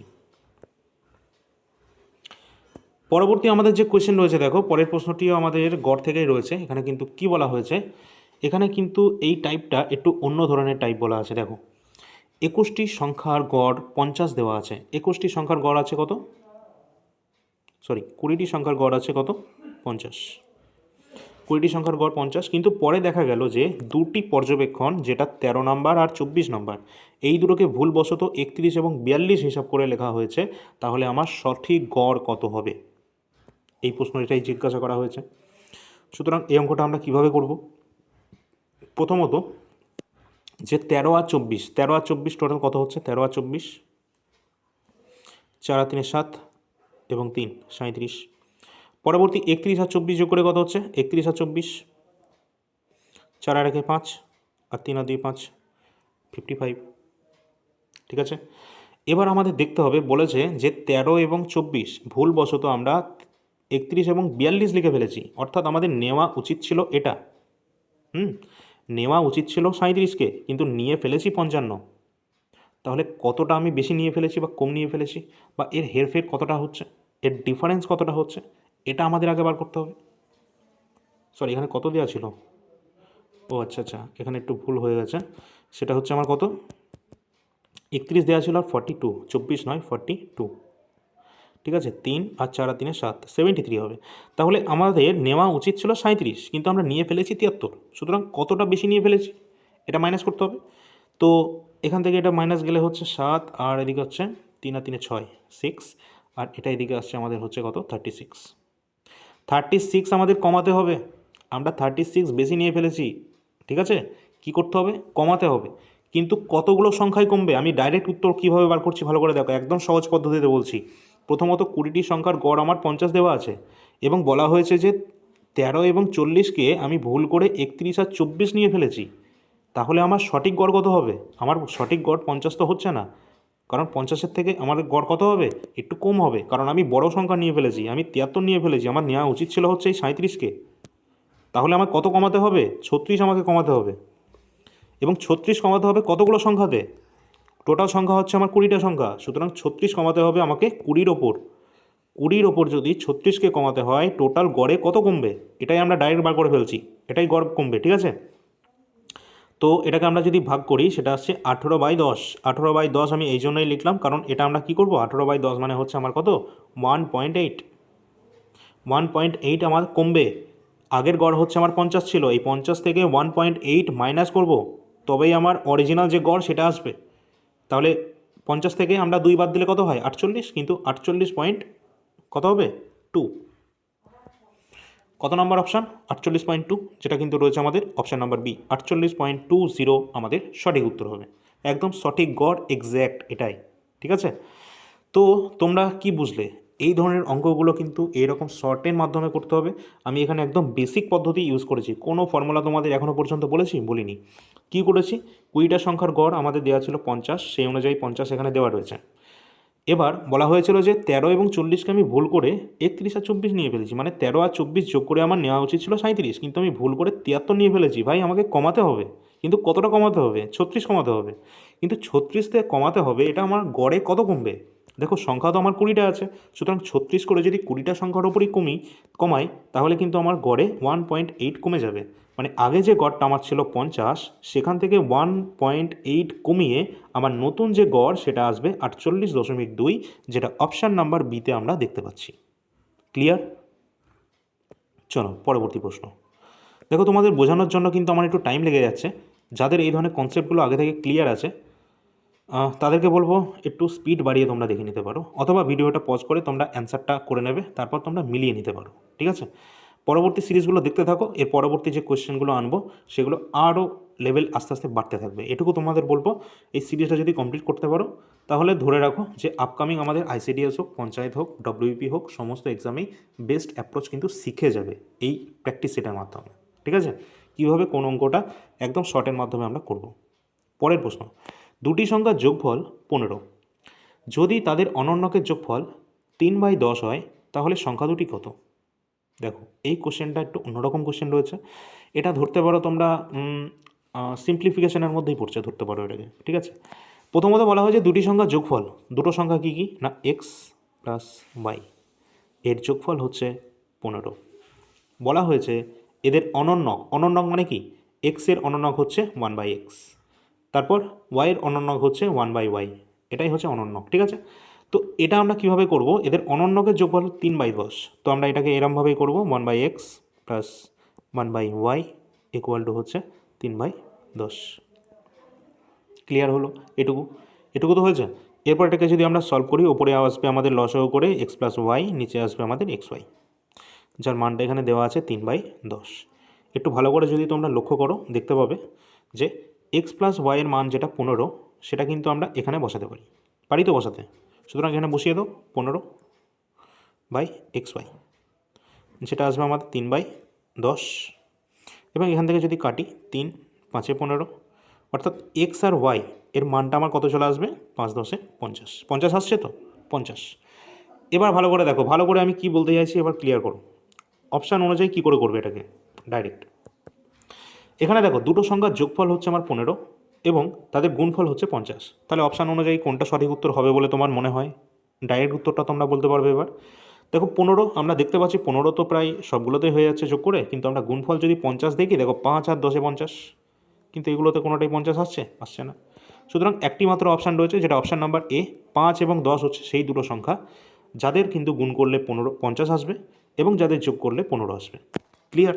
এই ধরনের অঙ্ক আমাদের সব দিকে খেয়াল রাখতে হবে ভাই, শুধু অঙ্কটা যে আমাদের করে যেতে হবে তা নয়, আমাদের অপশানের দিকেও খেয়াল রাখতে হবে, প্রশ্নে কী চেয়েছে সেটাও দেখতে হবে, কোন প্রশ্নের জন্য কোন পদ্ধতি আমরা ইউজ করব সেটাও আমাদের জানতে হবে। তো এত কিছু করতে হবে, টাইম তো সেই 1 ঘন্টাই থাকে না, সেটাও খেয়াল রাখতে হবে। তো সেই অনুযায়ী কিন্তু আমাদের প্র্যাকটিস করে যেতে হবে, ঠিক আছে? চলো পরের প্রশ্ন দেখি। পরের প্রশ্নটা আমাদের রয়েছে, টাইম, স্পিড অ্যান্ড ডিস্টেন্স থেকে যেখানে বলা হয়েছে নিজের স্বাভাবিক গতি 3/5 গতিতে সিমরান সে 42 কিলোমিটার দূরত্ব অতিক্রম করতে পারে 35 মিনিটে। সিমরান যদি স্বাভাবিক গতিতে হাঁটে তবে সে 27 মিনিটে কতটা দূরত্ব অতিক্রম করবে সেটাই আমাদের কোশ্চেনে বলা হয়েছে। তো এই ধরনের অঙ্কে আমরা কী করব, দেখো প্রথমত স্বাভাবিক যে স্পিড রয়েছে, স্বাভাবিক স্পিডটা কত সেটাকে আমরা আগে বার করে নিই, সেটাই ভালো হবে। তো স্বাভাবিক স্পিড আমরা এখান থেকে যদি বার করে নিই, স্পিড আমরা জানি কি একটা সূত্র তো আছে, স্পিড ইকুয়াল টু কি টাইম ইন্টু আমরা জানি, এখানে আমি পাশে লিখে দিই এখানটা করে, distance equal to time into speed. মানে স্পিড বার করতে গেলে আমাকে এই ডিস্টেন্সকে টাইম দিয়ে ভাগ দিতে হবে, ঠিক আছে, টাইম দিয়ে ভাগ দিতে হবে ডিস্টেন্সকে, ঠিক আছে। তো আমরা এখান থেকে স্পিডটাকে আগে বার করব। আমার স্পিডের জন্য টোটাল দূরত্ব কত আছে, প্রথমত 42 কিলোমিটার। দেখো কিলোমিটারে আছে, ইউনিটগুলো খেয়াল রাখতে হবে, 42 কিলোমিটার আছে, কিন্তু এখানে আমার মিনিট 35 মিনিটে সে এই 42 কিলোমিটার দূরত্ব অতিক্রম করছে। তো 35 মিনিট, এই 35 মিনিট যেটা আছে সেটাকে প্রথমত আমরা কি করব, ঘন্টাতে নিয়ে আসি। এখানে কিন্তু 35 ডিভাইডেড বাই 60 করতে হবে, সুতরাং 60টা যদি আমরা ওদিকে নিয়ে যাই 60 এটা গুণ চলে আসবে, ঠিক আছে। এরপর কি আছে দেখো, এরপর বলা হয়েছে স্বাভাবিক গতির 3/5 গতিতে, অর্থাৎ স্বাভাবিক গতি যদি 5 হয় সে 3 স্পিডে যাচ্ছিল। তার মানে কি, এর মানে হচ্ছে আমাকে স্বাভাবিক স্পিড বার করতে গেলে কত দিয়ে গুণ করতে হবে, দেখো 5 দিয়ে গুণ করতে হবে এবং 3 দিয়ে ভাগ করতে হবে। এর কারণ কি আমি আরেকবার বলি, এর কারণটা কি, এর কারণ হচ্ছে সে স্বাভাবিক স্পিডে যাচ্ছে 3 স্পিডে যাচ্ছে সে, মানে 3 হচ্ছে এখানে রেশিও ভাই, এই 3 রেশিও স্পিডে সে যাচ্ছে, কিন্তু স্বাভাবিক স্পিড এখানে ছিল 5 প্রশ্নে। তার মানে আমরা বার করছি স্বাভাবিক স্পিড, মানে 5-এর অনুপাত আমরা বার করব এবং 3 দিয়ে ভাগ দিচ্ছি, ঠিক আছে। ক্লিয়ার হলো তো এটুকু। এবার এটা সলভ করি।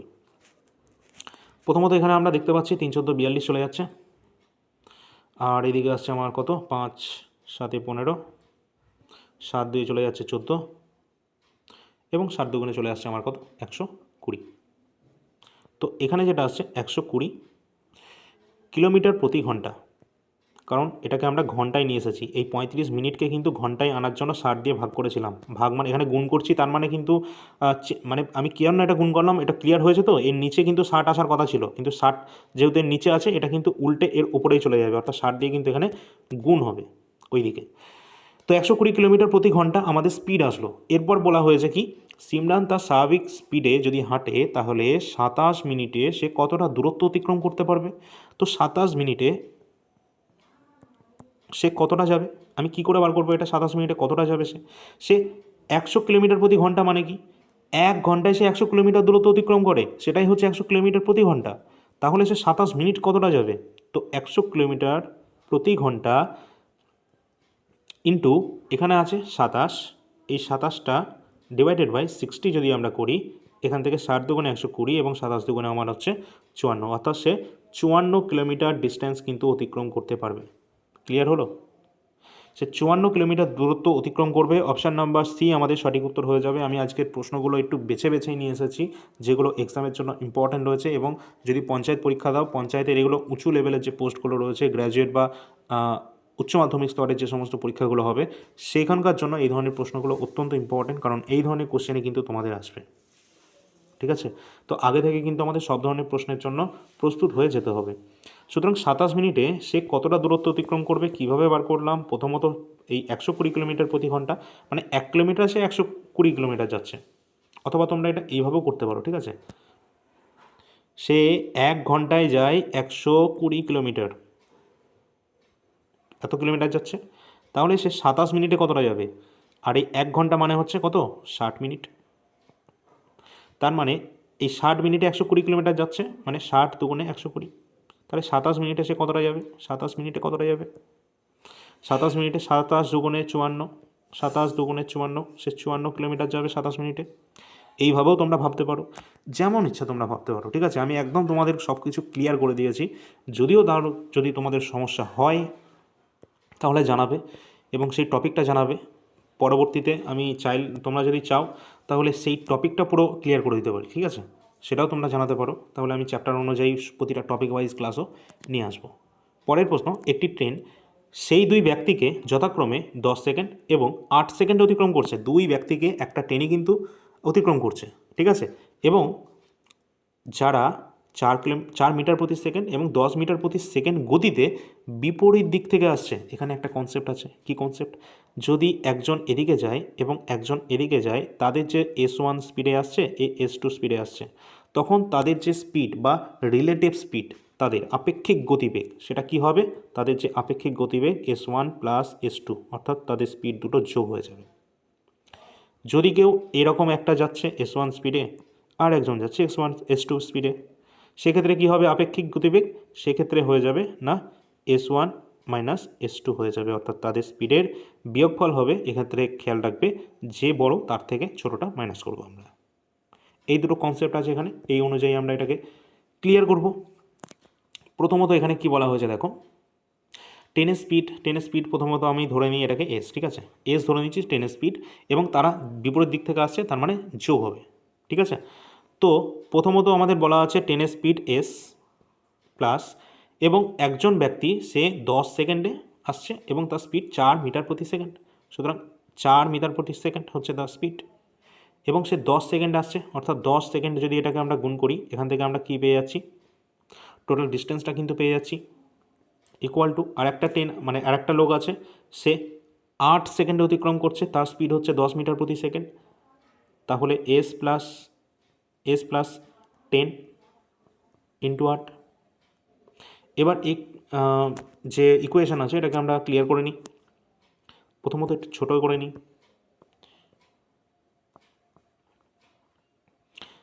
5S প্লাস 20 ইকুয়াল টু হচ্ছে 4S প্লাস 40।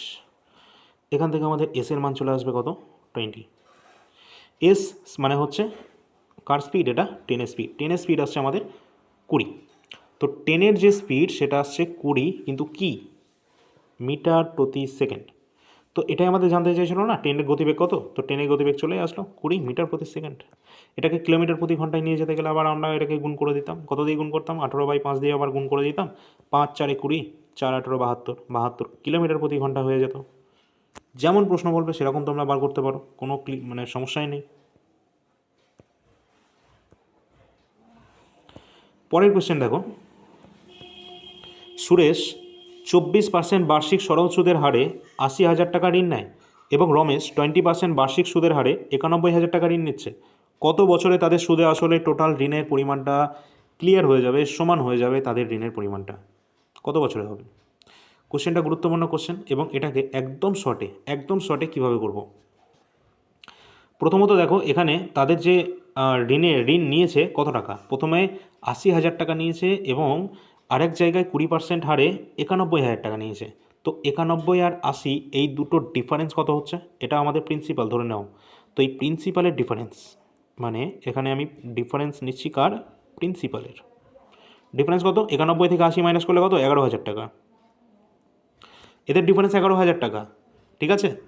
এবার ভালো করে দেখো, 24% হারে, এই সুরেশের কথা বলছি, সুরেশ কী করছে? 24% হারে 80,000 টাকা ঋণ নিচ্ছে।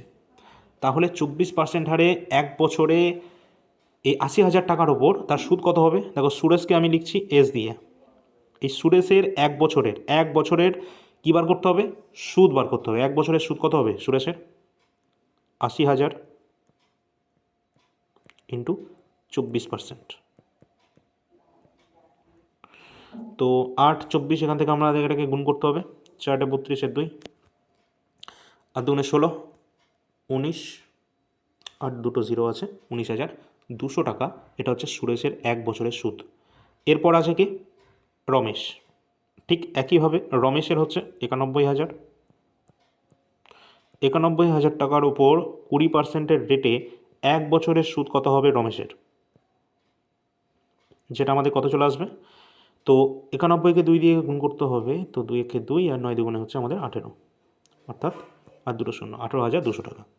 এবার আমরা যদি ভালো করে এটাকে খেয়াল করি যে এই 18,200 আর 19,200 এই দুজনের ডিফারেন্স কত হচ্ছে? মাইনাস করে এই দুজনের যে ডিফারেন্স আছে সেটা হচ্ছে আমাদের কত? 1,000। এবার আমরা কি করব? এখান থেকে আমরা প্রিন্সিপালের ডিফারেন্স 11,000 পেয়েছি এবং সুদের 1 বছরের ডিফারেন্স দুজনের ক্ষেত্রে পেয়েছি 1,000 টাকা। টাইম কী করে বার করব? সুদে আসলে কত বছরে আমাদের টাইম চেয়েছে, তো টাইম বার করার জন্য এটা একদম শর্ট পদ্ধতি। টাইম বার করার জন্য এই যে ডিফারেন্সটা এসছে 11,000 টাকা, এটাকে ভাগ দেবো আমাদের টোটাল এদের 1 বছরের সুদের যে ডিফারেন্সটা এসছে সেটা দিয়ে। কত আসে তাহলে? 11 বছর। টোটাল 11 বছর এই টাইমটা লাগবে এই দুজনের যে সুদে আসলে ঋণের পরিমাণটা সমান করার জন্য। কত বছর লাগবে? 11 বছর। অপশান নাম্বার এ আমাদের সঠিক উত্তর হয়ে যাবে। একদম শর্টে করালাম এটা, ঠিক আছে? এইভাবেই কিন্তু তোমাদের এক্সামে করতে হবে, না হলে এর বেসিক করতে গেলে অনেক বড় হয়ে যাবে, সেটা কিন্তু তোমাদের অনেকটাই টাইম নিয়ে নেবে, ঠিক আছে? তো এই পর্যন্ত ছিল আজকের ক্লাসটি। কেমন লাগলো তোমাদের অবশ্যই সেটা জানাবে। ভালো লাগলে সকলে একটু লাইক করে দেবে, শেয়ার করে দেবে সমস্ত বন্ধুদের সাথে এবং সাবস্ক্রাইব করে রাখবে অবশ্যই যদি এখনও পর্যন্ত নতুন হয়ে থাকো এই চ্যানেলে, এবং ফলো করে রাখবে এই পেজটিকে। তাছাড়া সকলে কিন্তু টেলিগ্রামে যুক্ত থাকবে, টেলিগ্রামে গুরুত্বপূর্ণ আপডেটগুলো পেয়ে যাবে এবং আমাদের অ্যাপটি ডাউনলোড করে রাখবে। অল ইন্ডিয়া র্যাঙ্কার্স যে অ্যাপ রয়েছে সেখানে কিন্তু তোমরা গুরুত্বপূর্ণ পিডিএফও পাবে, তোমাদের একবার দেখিয়েও দিচ্ছি। এটা হচ্ছে আমাদের অ্যাপ, যেটা হচ্ছে অল ইন্ডিয়া র্যাঙ্কার্স। এটাকে তোমরা সকলে ডাউনলোড করবে। সেখানে ফ্রি পিডিএফ যে সেকশন দেখতে পাচ্ছ, এখানে কিন্তু তোমরা যে জিকে ক্লাসের সম্পূর্ণ ক্লাসের পিডিএফগুলো পেয়ে যাবে উইথ সলিউশন, এবং পেইড পিডিএফ সেকশনে কিছু গুরুত্বপূর্ণ পিডিএফ রয়েছে, তোমাদের দেখিয়ে দিচ্ছি। এখানে দেখতে পাচ্ছ ভারতের সংবিধান রয়েছে, যেটা 81টা পেজের মধ্যে কমপ্লিট রয়েছে। ভারতের ইতিহাস 80টা পেজের মধ্যে রয়েছে। স্ট্র্যাটেজিকে 120টার ওপর টপিক রয়েছে, যেখানে গুরুত্বপূর্ণ সম্পূর্ণ টপিকগুলো ক্লিয়ার করা রয়েছে। তোমরা এই সম্পূর্ণ পিডিএফগুলো কিন্তু পেয়ে যাবে এবং অ্যাপের মধ্যে সম্পূর্ণ ডিটেলস এবং ডেমো পিডিএফ সব দেওয়া রয়েছে, সেগুলো তোমরা দেখতে পারো। এছাড়া কিন্তু আমাদের কাছে কিছু আরও গুরুত্বপূর্ণ প্রশ্ন এবং প্রিভিয়াস ইয়ারের কোশ্চেন রয়েছে, যেমন রেলওয়ে গ্রুপ ডি এক্সাম চলছে। তোমরা জানো যে সায়েন্সের যে প্রিভিয়াস ইয়ার সেটা কিন্তু আমাদের কাছে রয়েছে, এবং কারেন্ট অ্যাফেয়ার্স তোমাদের বলে রাখবো অবশ্যই কারেন্ট অ্যাফেয়ার্সগুলো দেখে যাবে রেলওয়ে গ্রুপ ডির জন্য আগের বছরের, এবং এনটিপিসি ইউজি লেভেলের যে কারেন্ট অ্যাফেয়ার্সগুলো ছিল সেগুলোও দেখে যাবে। কারেন্ট অ্যাফেয়ার্স প্রতি মাসে তোমরা 13 টাকার বিনিময়ে পেয়ে যাবে, আমাদের অ্যাপের মধ্যেই দেওয়া রয়েছে। শুধু এটুকু নয়, এনটিপিসি যারা যারা পরীক্ষার্থী রয়েছে সামনেই কিন্তু ভ্যাকেন্সি আসতে চলেছে এনটিপিসি। তো এনটিপিসি গ্র্যাজুয়েট, আন্ডার গ্র্যাজুয়েট, সেখানে 2020-21 থেকে শুরু করে একদম 2026 পর্যন্ত এনটিপিসির যত বিগত বছরের প্রশ্ন রয়েছে সমস্ত প্রশ্নের জিকে কোশ্চেনগুলো, অনলি জিকে কোশ্চেনগুলো একদম সাবজেক্ট ওয়াইজ কিন্তু তোমাদের সম্পূর্ণ সলিউশন আমরা দিয়ে রেখেছি পিডিএফের মাধ্যমে, যেগুলো তোমরা অ্যাপের মাধ্যমে পেয়ে যাবে। এছাড়া এগুলো তো অ্যাভেলেবেল রয়েছে, যার যেটা প্রয়োজন রয়েছে তোমরা সেটা নিয়ে নিতে পারবে, এবং অল ইন্ডিয়া র্যাঙ্কার্স মোবাইল অ্যাপটি এখনই ডাউনলোড করে নাও, কারণ পরবর্তীতে তোমাদের পঞ্চায়েতের যে নতুন নোটিফিকেশন, যেটা পিএসসি খুব শীঘ্রই প্রকাশিত করবে, এবং পিএসসির চেয়ারম্যানও কিন্তু নিযুক্ত হয়ে গেছে অলরেডি আগামী তোমাদের গতকালই। তো অবশ্যই কিন্তু তোমরা দেখে নেবে সেটা, আর খুব সম্ভবত তোমাদের নতুন ভ্যাকেন্সিগুলো পরপর চলে আসবে। আর পঞ্চায়েত হয়তো খুব শীঘ্রই আসবে, পিএসসি যদি নতুন ভ্যাকেন্সি আসে তো পঞ্চায়েত কিংবা ক্লার্কশিপ দিয়ে কিন্তু শুরু করবে, ঠিক আছে? আর পঞ্চায়েতের জন্য স্পেশাল নোটস তোমাদের প্রায় রেডি, সেটা তোমরা কোথায় পাবে? All India rankers mobile app সকলে ডাউনলোড করে রাখবে, খুব শীঘ্রই আমি কিন্তু সেটা জানিয়ে দেবো। তো ধন্যবাদ, আজকের ক্লাসটি আমাদের এই পর্যন্তই ছিল। পরবর্তী কোনো আপডেটের জন্য অবশ্যই নজর রাখবে চ্যানেলটিতে, অল ইন্ডিয়া র্যাঙ্কার্স। সকলে ইউটিউব চ্যানেলটা সাবস্ক্রাইব করে রাখবে এবং ওখানে যে প্লেলিস্ট করা রয়েছে সেখানে প্রপারভাবে সমস্ত কিছু তোমরা কিন্তু পেয়ে যাবে, ঠিক আছে? তো ধন্যবাদ সকলকে, সকলে অ্যাপটা ডাউনলোড করে রাখবে এবং এখানে সব কিছু তোমরা দেখতে পাবে। ধন্যবাদ।